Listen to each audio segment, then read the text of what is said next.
Students, today we get a study about political science, chapter number 3, hegemony as a soft power.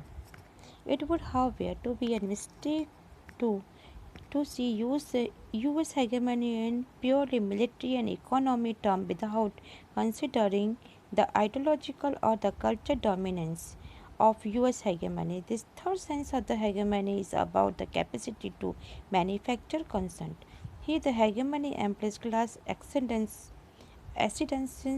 in the social, political, and particularly ideological shapers. Hegemony arises when the dominant class or country can win the consent of dominated classes by persuading the dominant class to view the world in the manner favorable to the ascendancy of the dominant class adapted to the field of world politics.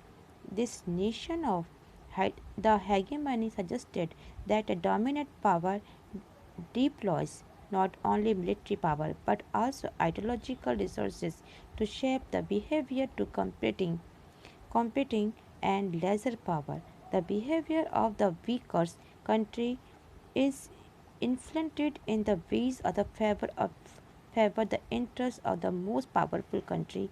In particular, its desire remain persistent. Consent, in other words, goes hand in hand with and is the often more effective that consent. इसमें कहते हैं कि America जो है जो अपनी हेगेमनी को POT के रूप में अगर आप देखते हो तो ये अपने मिलिट्री और अपने इकोनॉमी के रूप में हम इसको भूलना नहीं चाहिए। हमें अमेरिका की हेगेमनी और इसके आइडियोलॉजिकल इसके कल्चर के बारे में भी कंसिडर करना चाहिए।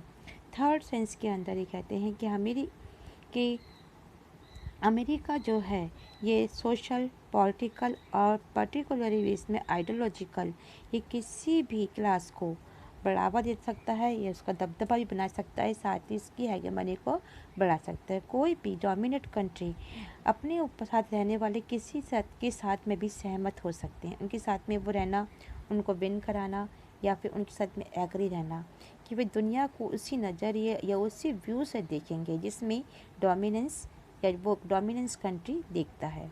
इससे उसकी डोमिनेंसी और अधिक बढ़ती है और उसका वर्चस्व यानी उसकी हेगेमनी भी कायम होती है।